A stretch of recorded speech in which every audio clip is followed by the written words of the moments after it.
Kebetulan istri saya 3, anaknya anaknya Gus. Disitulah saya curi. Beliau nggak ngasih, tapi saya curi, halal ya Gus ya.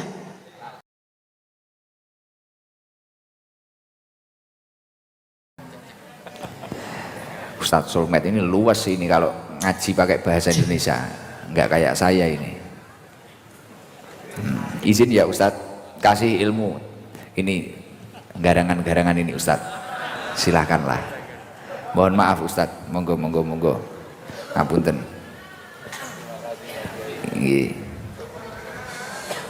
Saya duduk aja ya, menemani Gus Ikdam. Assalamualaikum warahmatullahi wabarakatuh. Alhamdulillah wa syukrulillah ala ni'amillah. Assalatu wassalamu ala rasulillah sayyidina wa habibina wa syafi'ina wa maulana nabiyyina Muhammad sallallahu alaihi wasallam wa ala alihi wa ashabihi wa man wala. Guru kita semua yang kita sayangi, kita cintai, dan senantiasa kita doakan, Gus Ikdam beserta Ibu Nyai, beserta istri tercinta dan keluarga besar. Semoga senantiasa Allah muliakan, Allah berkahi, Allah jadikan beliau pelita di dalam kehidupan kita semuanya, menjadi penerang dalam setiap langkah dengan ilmu yang Allah titipkan kepada beliau dan keluarga. Amin ya rabbal alamin. Teman-teman, para pengurus, para ustadz, para gus yang ada di Sabilut Taubah, markas para pendosa. Begitu ya Gus ya. Ini termasuk yang ngomong ini pendosa juga ini. Kalau nggak jadi pendosa besok ngaku nabi saya sudah. Bahaya itu. Ya. Jadi lebih baik kita ngaku pendosa supaya kita nggak ngaku nabi. Nah, kalau sampai nggak punya dosa bahaya itu. Ya, ini yang ngomong jangan-jangan lebih banyak dosanya daripada garangan ini Gus.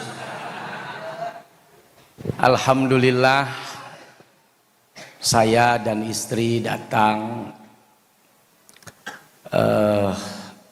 Mungkin kalau saya munculnya setiap subuh dan setiap Ramadan di Indosiar Gus. Tapi kalau Gus Ikdam tuh setiap saat lewat mulu di HP saya. Tepuk tangan. Jadi kalau mau bicara populer, Gus Ikdam tuh lebih populer daripada saya. Kalau saya jamnya tertentu, harinya tertentu, waktunya tertentu, yang bangun juga tertentu. Biasanya nenek-nenek itu yang bangun subuh-subuh. Tapi kalau Gus Ikdam setiap hari, setiap saat, siapapun yang punya media sosial, siapa yang nggak pernah tahu dan nggak pernah ngelihat Gus Ikdam, tepuk tangan dong. Justru saya dan istri, ini istri saya ini, ya kebetulan istri saya 3, anaknya anaknya Gus. Hampir mau dilempar sama ibu-ibu dari belakang. Anaknya 3 dan insya Allah yang 2 kembar akan pesantren tahun ini insya Allah Gus, doanya di An-Nur 2 Malang, apa Bulu Lawang. Hah? Ya betul ya Pak Ustadz ya, Bulu Lawang. Insya Allah mudah-mudahan kuat kami diberikan oleh Allah dan juga anak-anak kami juga diberikan kekuatan. Amin ya rabbal alamin. Jadi saya dan istri datang, pertama ingin silaturahim, kedua mau nyolong. Tahu nyolong? Ini kan mantan tukang colong, mantan tukang curi. Jadi saya datang ke sini justru mau nyolong, mau nyuri. Nah, ini ada nyuri yang dibolehkan, ada nyuri yang justru bagus. Nyuri apa tuh? Nyuri duit, nyuri ilmu, nyuri akhlak, nyuri sifat. Bagaimana tadi saya diajak muter sama Gus Ikdam. Disitulah saya curi. Beliau nggak ngasih, tapi saya curi. Halal ya Gus ya. Apa yang saya curi? Bagaimana amaliyah beliau, muter, menyapa, menegur, walau sekedar senyum, walau sekedar salam, walau sekedar menjawab apa yang disampaikan oleh ibu, bapak, bahkan anak-anak kecil. Dikasih duit, dikasih uang buat jajan. Menurut kita mungkin sederhana, menurut kita mungkin kecil, tapi di mata Allah dan Rasulnya itu adalah amalan besar. Kenapa? Karena banyak orang bercita-cita nanti kalau saya duitnya banyak baru saya kasih orang. Beliau 5.000 per orang, cuman kalinya 10.000. Tapi 5.000 itu dibagiin satu-satu setiap ketemu anak-anak kecil. Kita ini ngebagi nunggu duitnya 100.000. Malu saya masa ngasih 5.000. Tar kalau punya 100.000, tar kalau punya 1 juta, tar kalau punya 10 juta. Begitu punya 10 juta, kita nggak ngasih anak lagi, tapi ngasih showroom. Niatnya nunggu besar baru beramal. Pada akhirnya banyak orang tertipu sampai mati. Jangankan yang besar, yang kecil saja tidak dia amalkan.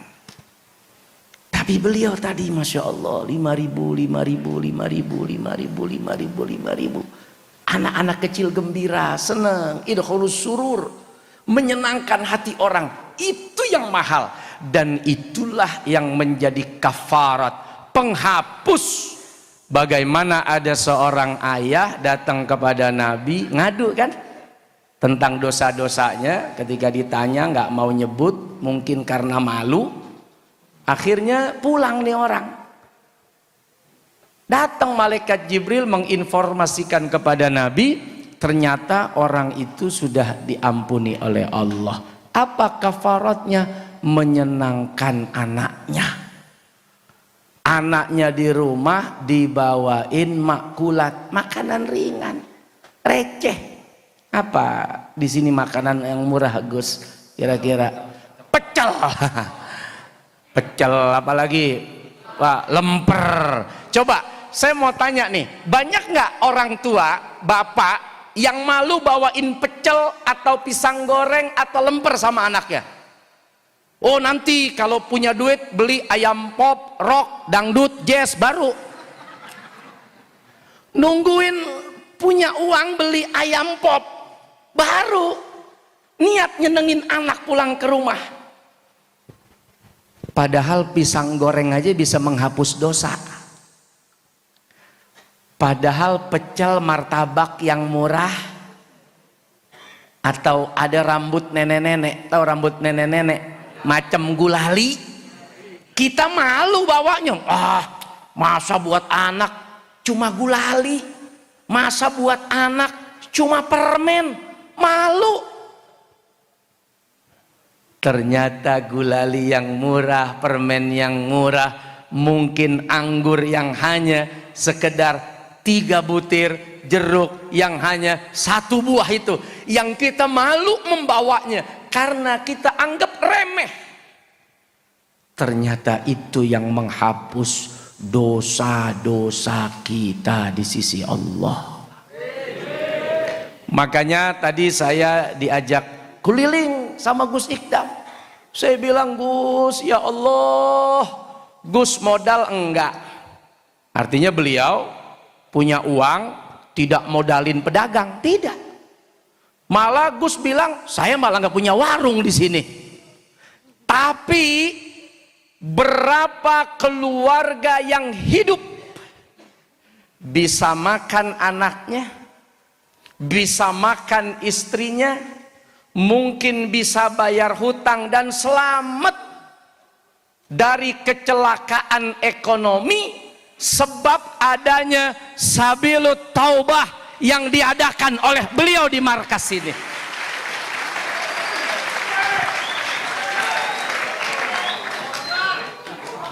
Bayangkan, saya pelan-pelan saya colong, saya bilang sama istri, ini rupanya amalannya Gus Ikdam.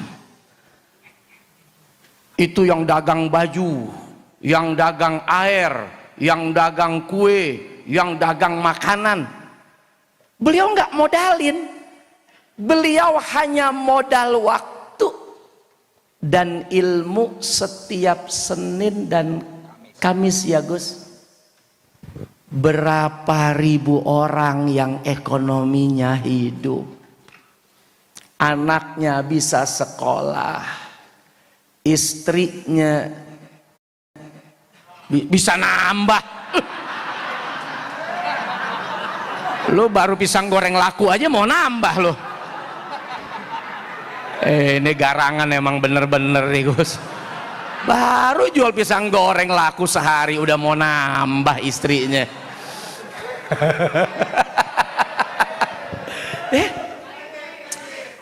Bayangkan, beliau bukan mengeluarkan kalau dihitung itu berapa puluh miliar orang bisa dagang di sini. Beliau nggak ngeluarin uang puluhan miliar untuk modalin orang punya usaha, cukup modal waktu.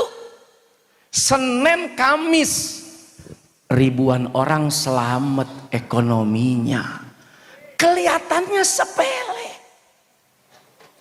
Kita berpikir, tar kalau ada uang baru kita bantu, tar kalau ada uang baru kita berikan, tar kalau ada uang baru kita kasih modal. Ternyata menyelamatkan ekonomi orang tidak selalu dengan uang. Beliau dengan waktu dan ilmu yang disiapkan, ribuan orang selamat ekonomi keluarganya. Makanya datang ke sini bawa uang, pulang pada jajan. Tahu jajan? Belanja. Beli pisang goreng tadi biar tukangnya bisa kawin lagi. Waktunya besok dia jualan di depan, nggak jadi duduk di sini. Beli walaupun cuman makanan murah, nggak usah malu, bawa ke rumah kasih anak.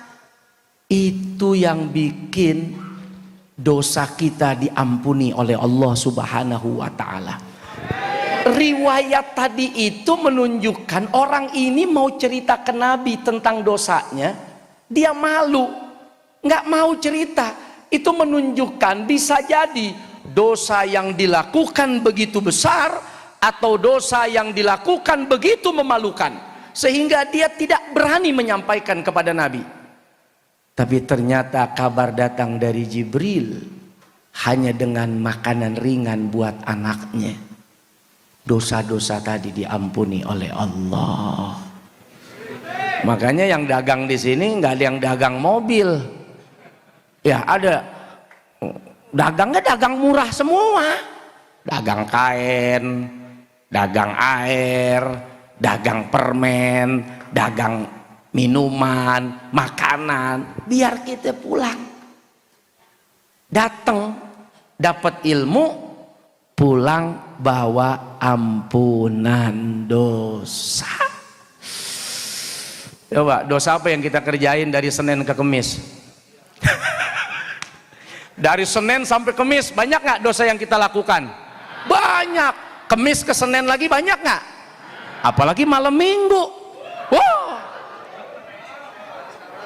Bayangkan, datang ke markas Sabilut Taubah, dapat ilmu, dapat ampunan dosa. Itu aja ya. Biar semangat, insya Allah. Mudah-mudahan kelihatannya sederhana, orang melihat ini kumpulan garangan orang-orang yang punya masa lalu mungkin tidak baik, tapi ketahuilah banyak orang-orang besar juga didahului dengan masa lalu yang persoalannya juga besar. Sayyidina Umar contohnya, tapi begitu duduk bersama dengan Nabi, hadir senantiasa mendapatkan ilmu dari Nabi. Siapa yang tidak kenal seorang Sayyidina Umar? Mudah-mudahan kita menjadi orang-orang mulia, dimuliakan. Dan yang terakhir, saya datang ke sini ingin mewujudkan doa saya. Kita kan suka doa tuh, tadi baca Fatihah, kan ada doa ya. Ihdinas siratal mustaqim, siratal ladzina an'amta alaihim. Siapa tuh? Orang-orang yang diberikan ilmu, para nabi, rasul, orang soleh, orang alim. Tempat ini punya jejak, punya athar yang luar biasa dari kakek beliau, dari ayah beliau, dari umi beliau sampai ke beliau. Maka kita selalu berdoa, berharap mendapatkan petunjuk jalan yang lurus. Maka semoga perjalanan bersama dengan beliau-beliau yang diberikan nikmat karunia oleh Allah dengan keilmuannya, kemuliaannya, semoga Allah Subhanahu wa Ta'ala juga memberikan itu kepada kita semua. Terima kasih. Dengan segala kekurangan saya di majelis yang mulia ini, di hadapan guru kita, terlalu berani saya bicara sebetulnya di hadapan Gus Ikdam. Namun kalau sudah perintah dekingan pusat, udah nggak berani saya kalau pusat yang perintah. Dengan segala kekurangan, terima kasih dan mohon maaf. Wallahul muwaffiq ila aqwamit thoriq. Assalamualaikum warahmatullahi wabarakatuh.